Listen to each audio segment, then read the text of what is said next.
Sud Radio, la vérité en face, Jean-François Aquin. Allez, 0826 300 300, le changement climatique qui nous préoccupe tous et pour cause avec cette canicule qui vire au rouge. Bonjour Morad Aïtabouche. Bonjour Jean-François. Alors vous êtes, vous, journaliste, fondateur, vous avez une agence, hein ? Elle est pas belle la vie ? Exactement, il y a toujours quelque chose de positif. J'aime bien l'intitulé, hein. Mais vos documentaires, l'intitulé est plus négatif, hein, ce qui date de 2006. Sale temps pour la planète.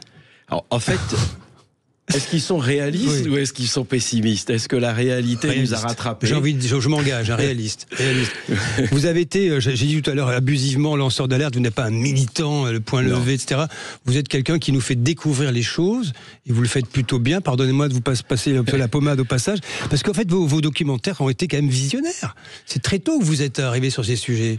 Alors en 2006, en fait, je couvrais la guerre depuis à peu près une vingtaine d'années, et puis des amis des Nations Unies, parce que c'est vrai qu'à la télé, on commençait à me dire « Ouh là là, c'est un peu anxiogène de parler de la guerre. » Et puis cet ami des Nations Unies me dit « Mais tu devrais parler du changement climatique, du dérèglement climatique. 25% des guerres sont liées à la sécheresse. » Et donc, on n'imagine pas à quel point c'est une déflagration, parce que c'est les modes de vie, c'est même pour certaines populations, parce que le changement climatique est très discriminant. Les plus pauvres sont les premières victimes du réchauffement. Avec la problématique de l'eau. Énorme problématique de l'eau, massive. C'est-à-dire que c'est une vraie question. On n'imagine pas à quel point c'est l'or bleu. On n'imagine pas à quel point. Énorme. On est dans une situation aujourd'hui où il faut appeler le 115 parce qu'il y a urgence, quoi. Allez, j'accueille également, il est en direct avec nous, Ilian Moundi, bonjour. Bonjour, j'espère que vous m'entendez bien. On s'entend bien, Ilian Moundi. Vous êtes ingénieur en résilience climatique, c'est très sérieux quand je dis ça. Vous êtes un spécialiste, en fait, un expert, hein, auteur de S'adapter au changement climatique, paru chez Tana Éditions, au cœur des sujets qui nous préoccupent également avec Morad Aïtabouche, Ilian.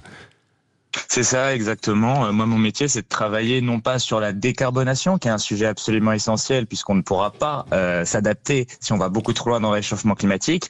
Mais la question de l'adaptation, c'est plutôt comment on traite rationnellement la succession de crises qui nous arrivent. Oui. Parce qu'il y a quand même un grand mensonge qui existe sur cette question climatique, ou une mauvaise présentation, c'est de le présenter justement comme une crise.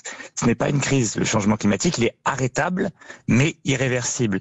Et cette irréversibilité, elle nous pousse du coup à changer l'intégralité de nos infrastructures, l'intégralité de nos politiques publiques, et donc en fait transformer profondément notre société autour d'un nouvel ordre. C'est pas le cas. Ce nouvel ordre, on aura une France. Ouais. C'est pas le cas pour vous. On n'est pas en cours, non.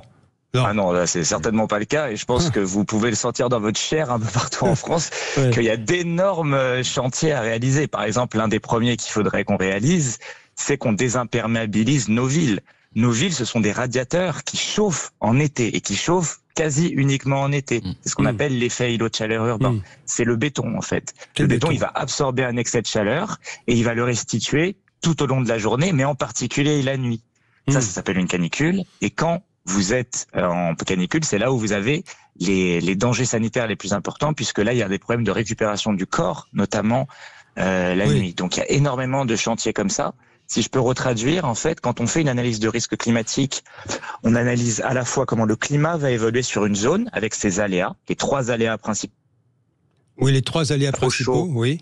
Allez-y. Le trop d'eau et le trop sec. Il fait plus chaud, vous augmentez l'évaporation et l'évapotranspiration. Vous asséchez donc de fait vos sols, les deux en été plutôt. Et tout cet excès d'eau en fait que vous avez envoyé dans l'atmosphère, il va retomber d'un coup et pas progressivement. Et il va retomber, lui, sur la saison plutôt automne-hiver. C'est exactement ce qui s'est passé avec Valence. Et j'alerte notamment aujourd'hui sur l'état de la Méditerranée. L'année dernière, elle était 4 degrés supplémentaires, 4 degrés plus chaude que la normale, excusez-moi, par rapport du coup à la normale. Et on a eu les événements de Valence parce qu'il y a eu un excès d'eau et on a eu des épisodes méditerranéens très importants. Aujourd'hui, elle est à 5 degrés plus importante. Oui, et c'est trop, évidemment. Morad Aïtabouche, vous venez d'entendre Ilian Moundi, c'est un état de fait. Vous avez visité le monde entier, mais aussi les régions de France. Et cette description, d'abord les villes, commençons par les villes, cette France minérale, C'est le plus grand danger. On est allé à Lille, oui. Où on a du mal à imaginer qu'il y a des périodes caniculaires. Et là, qu'est-ce qu'on a constaté? Qu'on est dans une ville typiquement minérale. Je crois qu'il y a une dizaine de villes en France où les îlots de chaleur, c'est dramatique. C'est dramatique parce que c'est pas forcément une situation où des personnes âgées, parce que c'est les plus fragiles avec les bébés, c'est pas une situation où les personnes âgées vont aller à l'hôpital à cause d'une déshydratation, mais parce que elles sont déshydratées, elles vont tomber. Et quand on était à l'hôpital de Lille, dans ce documentaire, oui. On s'est rendu compte à quel point il y avait là un vrai drame. 2003, on s'en souvient quasiment pas. C'est 20 000 morts. Alors, il y a heureusement, des aménagements qui ont été réalisés, des dispositions. Mais aujourd'hui, les îlots de chaleur, c'est un vrai drame. C'est une bombe à retardement. Le problème aujourd'hui, on l'a vu, ils ont mis une pause sur la question des passoires thermiques. C'est terrible. Parce qu'en fait, on se rend pas compte. On est en ville. On parlait tout à l'heure, notre Ilan parlait d'une question qui pour moi est aujourd'hui essentielle, c'est les nuits tropicales. Notre corps a besoin la nuit de se réfrigérer, entre guillemets. De respirer, de se respirer, oui, bien sûr. Soulager, voilà. De se soulager. Oui. Le problème dans les îlots de chaleur, c'est que vous n'avez plus cette possibilité de réfrigérer votre corps. Donc, il y a des problèmes de morbidité, faut pas se mentir, il va y avoir des problèmes sanitaires, et ça, c'est un vrai souci. On parlait de Valencia, Predict, avec Alix Roumaniac, son président, a réalisé, en fait, à la demande d'un certain nombre d'interlocuteurs, une étude. Et cette étude montre que si ce qui s'était passé à Valencia s'était passé à Montpellier, on avait exactement la même situation dramatique. On n'est pas préparé. Ce qui est pire, c'est qu'il y a une dizaine de jours à l'Assemblée nationale, oui. Il y a eu un vote dans l'hémicycle. Il n'y avait que les gens du Rassemblement national, donc on a relancé Fessenheim, 16 EPR, etc. Et on a quasi abandonné les énergies renouvelables. Ils sont où les écolos? Ils sont où les gens qui prônent depuis le début pour lutter contre le dérèglement climatique, l'adaptation? Il faudrait peut-être que toutes les formations politiques, quel que soit leur bord, se parlent et mettre un petit peu l'enterrelage de guerre de la présidentielle là, qui arrive ou des municipales et s'occupent de ce changement climatique et de la vie des gens. En fait, c'est ça le problème. Exactement, mais moi j'en prends aussi ma part de responsabilité, c'est-à-dire peut-être qu'on a mal informé les gens.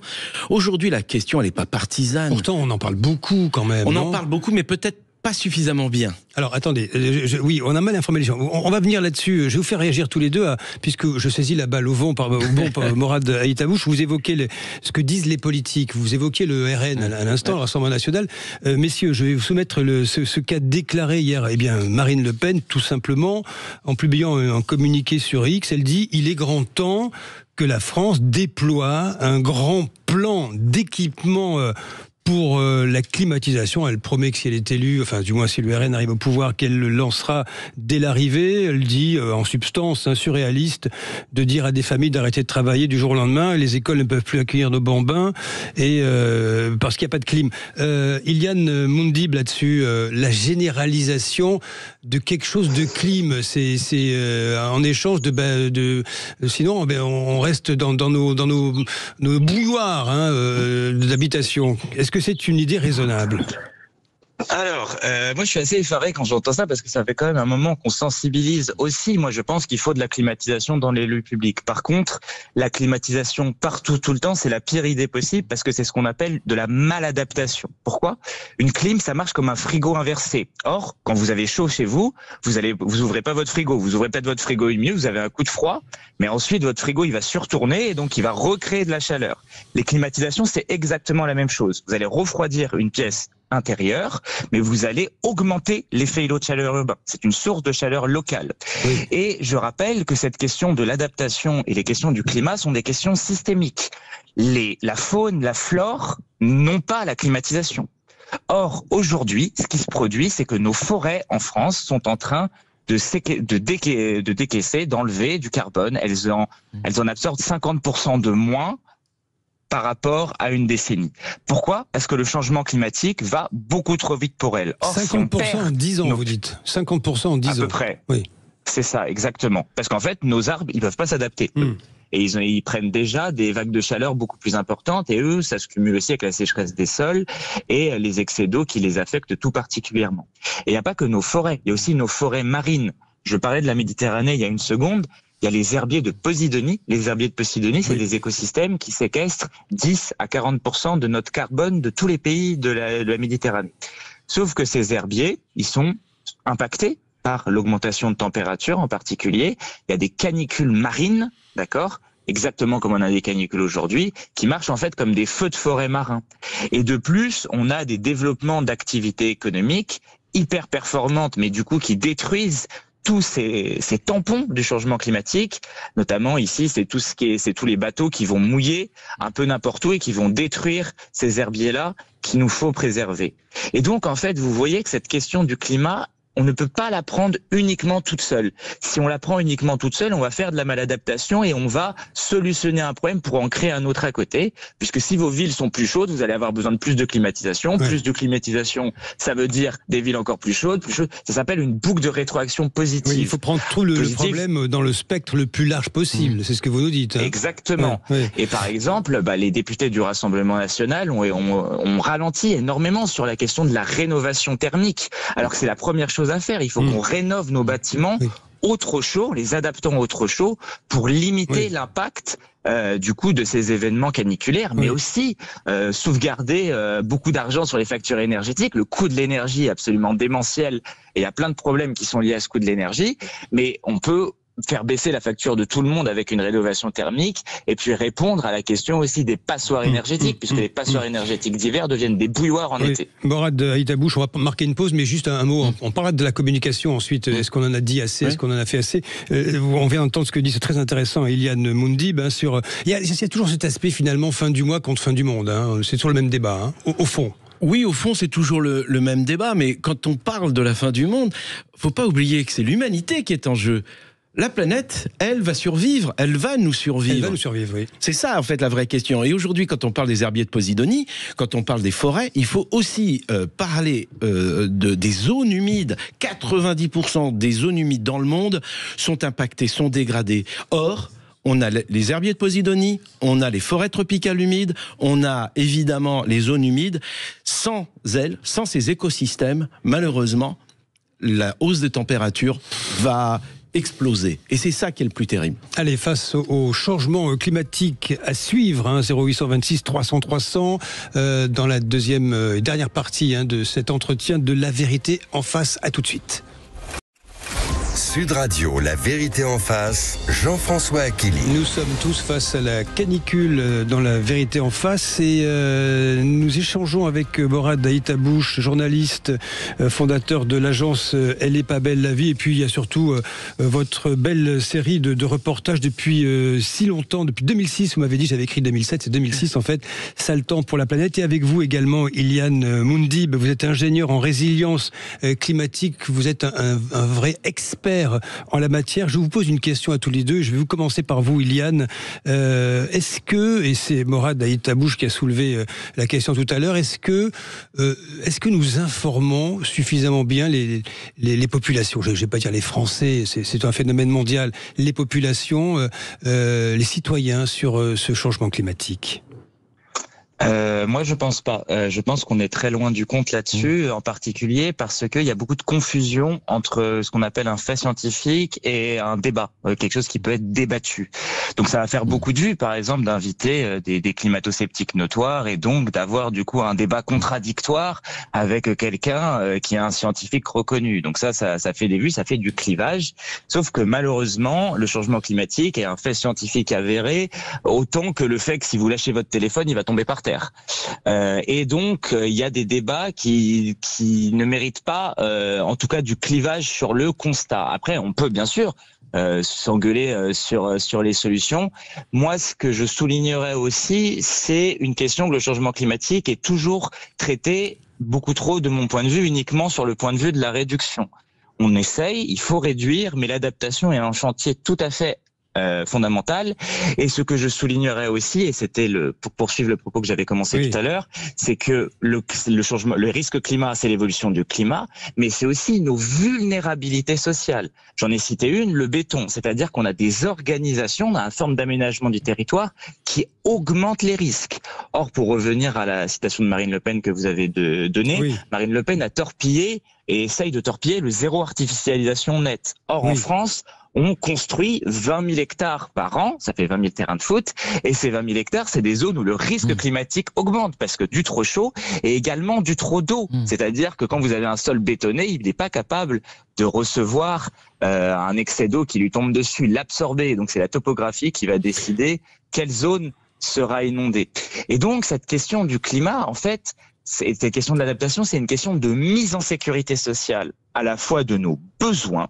Pourquoi ? Parce que en fait, on va être dans des zones d'incertitude très importantes, des zones de chaos, avec des choses qu'on peut anticiper, le trop chaud, le trop d'eau et le trop sec, mais aussi des signes noirs, c'est-à-dire des événements de dominos, de risques qui en cascade. Et là, il va falloir qu'on soit préparé. Et la seule façon d'être préparé, c'est de créer des institutions de l'entraide. Et puis, il faut mettre des institutions aussi pour préserver nos communs.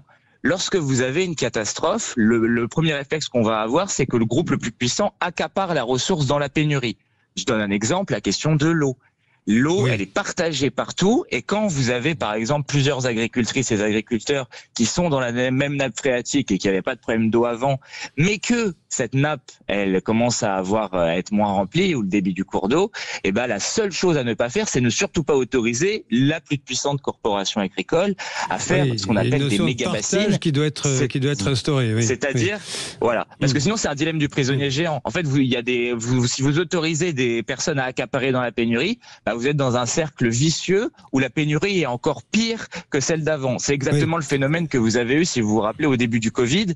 On n'avait pas de pénurie de papier toilette, sauf qu'il y a eu un emballement autour, et donc il y a vraiment une pénurie. Ça s'appelle une prophétie autoréalisatrice. Ça existe beaucoup, ça aussi, dans la question d'adaptation. Ça existait jadis avec le sucre, quand il y avait une menace de guerre. Morad Haïtabouche, là-dessus, pour rebondir sur ce que dit Iliane Moundib, quand vous visitez, vous, pour vos reportages, allez, restons en France, soyons franco-français, nos belles régions. Oui, nos belles régions. Mais vous avez pas mal d'épisodes qui se passent dans Salta pour la planète chez nous, sur notre belle France.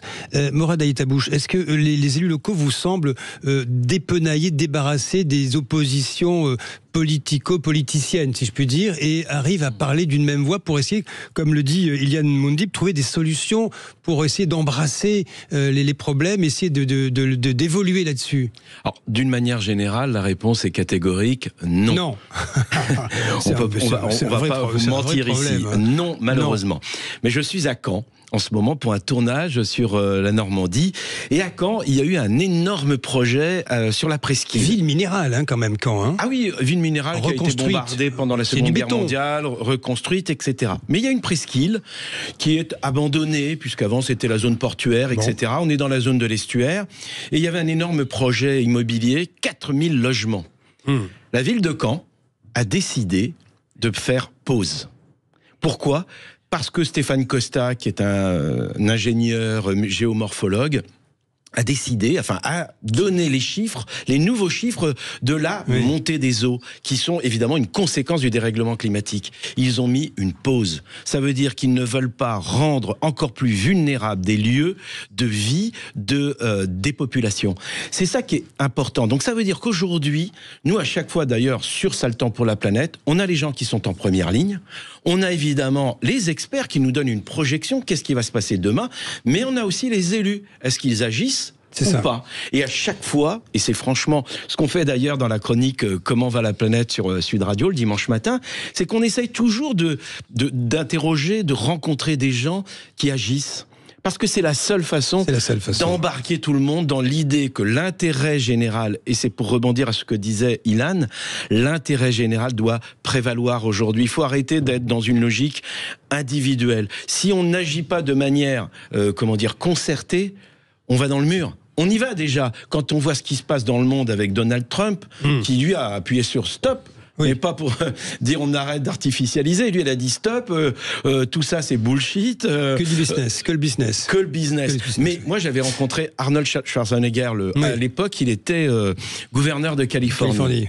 Et il m'avait dit, mais très exactement, le jour où l'Amérique aura des dispositifs justement pour lutter contre le dérèglement climatique du business, nous serons, nous, leaders. Bien sûr. Parce que c'est qu'une question de business. Il est pragmatique. Hein. Oui. Eliane Mondi, il est temps de conclure, hein, parce que l'heure tourne hélas trop vite. Qu'est-ce qu'on a envie de se dire pour être un peu optimiste? Vous voyez, j'ai du mal à le dire aussi. Il faut prendre les bonnes décisions. Il faut verdir. Il faut végétaliser. Il faut y aller à bras le corps de tous azimuts. Hein. Ouais, je vais poursuivre du coup sur cette notion de business. En fait, notre système en général, c'est une machine à optimiser. C'est-à-dire on optimise le business pour aller très très vite. Sauf que dès que vous optimisez quelque chose dans votre vie, vous créez des vulnérabilités et des fragilités. Et ça posait pas de problème particulier quand vous étiez dans un environnement stable avec une abondance énergétique et des conditions climatiques du coup qui étaient anticipables. Sauf que au moment où vous dépassez du coup des conditions de stabilité, que vous rentrez dans un monde fluctuant, la performance, elle crée des fragilités qui peuvent créer un effet de domino géant. Et donc, ce qu'il faut faire, c'est qu'au lieu de faire de la performance partout, faire de la robustesse, c'est-à-dire tout ce qui va nous permettre de rester stable dans un monde fluctuant. Et ça, c'est 3 paradigmes principaux. Le premier paradigme, ça va aller sur de la diversification. La diversification de nos sols en ville, la diversification de certaines formes d'agriculture, notamment avec l'agroécologie. La deuxième, ça va être la lenteur, ralentir le cycle de l'eau avec l'hydrologie régénérative. Et le dernier, ça va être de mettre de la redondance partout. C'est-à-dire remettre des choses qui sont fondamentalement inefficaces, mais à dessein, pour en fait avoir un plan B, un plan C, pour les temps plus difficiles. Pour une dernière métaphore, et j'en termine c'est exactement comme vous avez un portefeuille. Quand vous mettez tout votre argent sur ce qui est hyper performant tout de suite, vous avez de gros risques de tout perdre, en particulier si le marché fait n'importe quoi. Alors que si vous avez un portefeuille élargi avec des positions plutôt défensives, plutôt offensives, etc., vous avez un portefeuille robuste. C'est ce qu'il faut faire pour le climat et pour l'adaptation. Merci Eliane Mondi. Juste un mot rapide de Morad Ait Bouche. Le prochain épisode, c'est Normandie alors il y en a plusieurs. Il y a Normandie, Bretagne, Cévennes et Pyrénées. On va tout savoir. Hein. Voilà, vous allez tout savoir. Pour acheter la maison secondaire, là où ça se passe pas trop mal avec le changement climatique. Merci à tous les deux. Dans un instant sur Sud Radio, les médias avec Valérie Expert et Gilles Gansman. Merci.